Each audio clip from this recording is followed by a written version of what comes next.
Everyone knows about the down payment and closing costs, but today I'm going to be going over some hidden costs that almost surprise every buyer I work with that's buying here in New Hampshire. I'm talking about the costs that can add thousands of dollars unexpectedly to your home purchase that no one really talks about, but they need to be covered.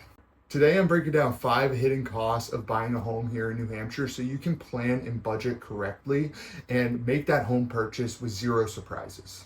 Hi everyone, I am Shane Moynihan, a local real estate agent here in Keene. I help buyers and sellers in the Monadnock region get through the real estate transaction the right way. If you're thinking about buying in New Hampshire, make sure to hit that subscribe button so you can stay up to date with the New Hampshire market, new info I put out, new updates, all that good stuff. Or if you're a little bit more serious buying or selling here in New Hampshire, go down below in my description. I have a link to my calendar where you can book a free 15 to 30 minute call. We'll jump on, discuss your real estate goals, see how I can help you achieve those.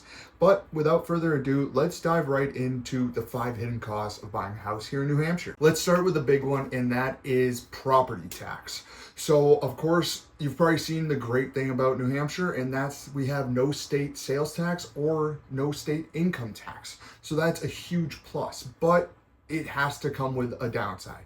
And that downside is our high property taxes. So if you're looking to buy here in New Hampshire, you're gonna be kind of looking on the low side, anywhere from $4,000 to upwards of $12,000+ a year in property taxes. Now, of course, this is all dependent on where you're gonna be purchasing your home here in New Hampshire. Somewhere like Keene, where I live, we have a tax rate of about $28 per $1,000 assessed value of your house.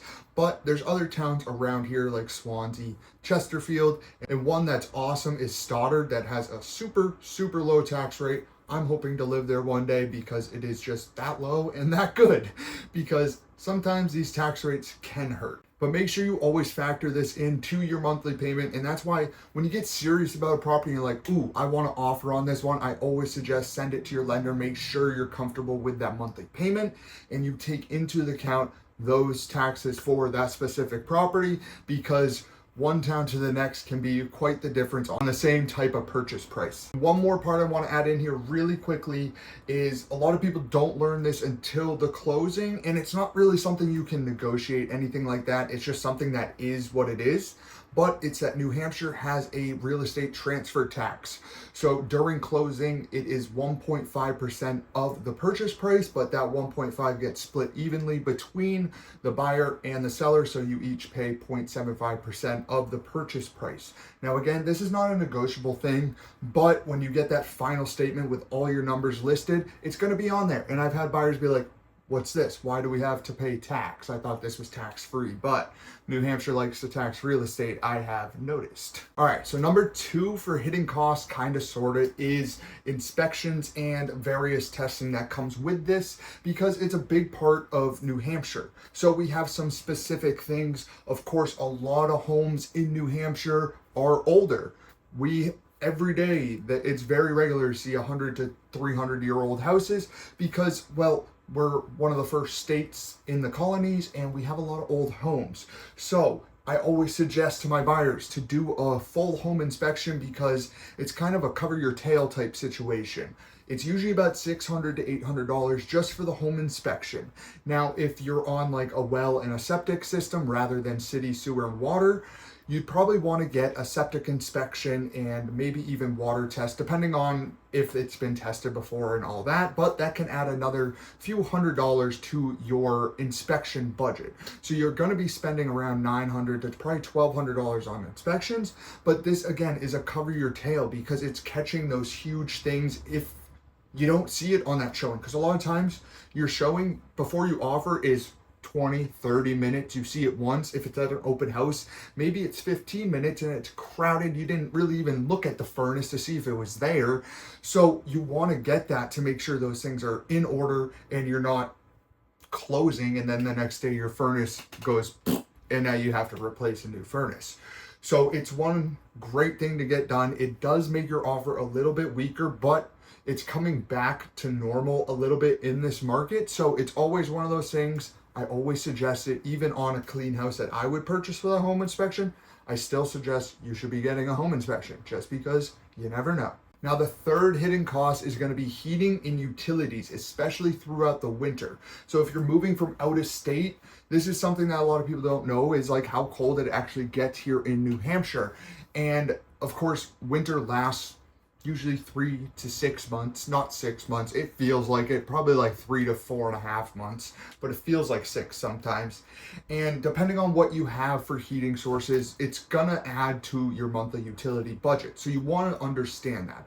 Our most common is usually oil. You will see propane, you will see wood, you'll see kind of various types, electric, those type of things. But for oil, it's about $3.70 a gallon. So if you're in an older home with not so good of insulation, you're going to be adding a couple $100s to that. Now, another thing I do want to point out is the flip side.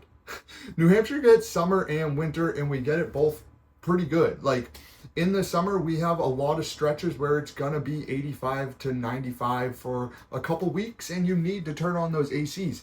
A lot of these houses don't have any type of wall unit ACs, mini splits, anything like that. We just have window units, and they're not the best with energy saving, even with the energy saver mode on. So that also could add to your electric costs. Number 4 is kind of piggybacking off of the home inspection part, and that is deferred maintenance. So again, there's a lot of old homes here, but it's crazy. Even if a home, I've seen homes that are like 20 years old, but you get the wrong owner and they don't do anything to it, that home is in the condition of an 80-year-old home. Everything needs to be redone. So understanding deferred maintenance. Now, I'm not saying you should go through with a purchase if it's that bad, but once you're done with your home inspection, and if it is okay to move forward and it's just little things, you're going to have a list that you're going to have to probably do within the next coming years. So you just want to budget for things like that. And that's why a home inspection is important, so that you can understand, hey, I thought these windows were newer, but I guess they're actually pretty old, and a lot of them have broken seals, so they're not going to be great for heating. Maybe I need to budget that into the house budget now. Or, hey, I thought the water heater was brand new, but it's not. It's 30 years old and about to go out. Stuff like that is just the deferred maintenance that you're going to have to understand. It's not a deal breaker. Like a water heater is probably going to be like $800. It's not a deal breaker, but it's just something you have to understand and make sure you get done. And last but not least is homeowners insurance, and especially one I want to point out is if you're looking at a house and it mentions a flood zone. So homeowner insurance just on a regular type house is going to be anywhere on the lower end, $1,000 to like $2,000, depending on how big of a house you have, how expensive it is, all that stuff. But if you're in a floodplain, this is something that is definitely, you want to be like a little red flag. Ooh, I should look into this a little bit more, because flood insurance can double, almost triple what that insurance cost per year would be. So another problem with that is it used to be just more of a pain in the butt that you would have to get it. Because if you went like a government-backed loan, like an FHA loan, VA loan, a lot of times if they're in a flood zone, they're going to require you to have flood insurance. It's not an option. You have to get it.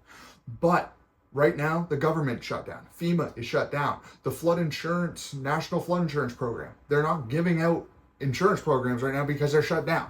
So the only way to get flood insurance right now is through private insurance companies, and I'm assuming that it's probably even raised the rates higher because now it's even harder to get.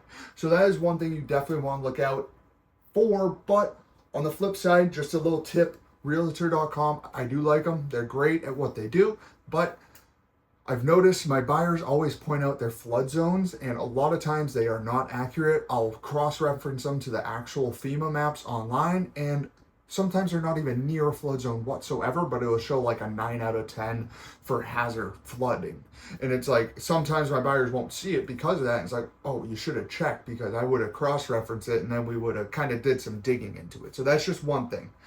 So overall, those are the 5 hidden costs that could come up with you buying a house here in New Hampshire. And again, none of them are necessarily deal breakers, but you just want to make sure you're taking into account all the things like home inspections and what comes out of home inspections. Understanding that homes have deferred maintenance, and a lot of times it's not something that you want to back out of the deal for, but you just probably should budget to do in the next couple of years to make sure that house is staying in good shape and you're doing a proud homeowner thing and keeping stuff in good condition.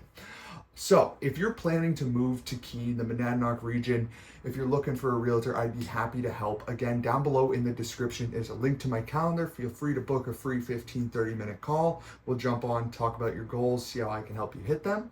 And I hope this video added some good value, some info, some things you probably didn't know. And if it did, hit that like and subscribe button. I'll catch you guys next week with another one.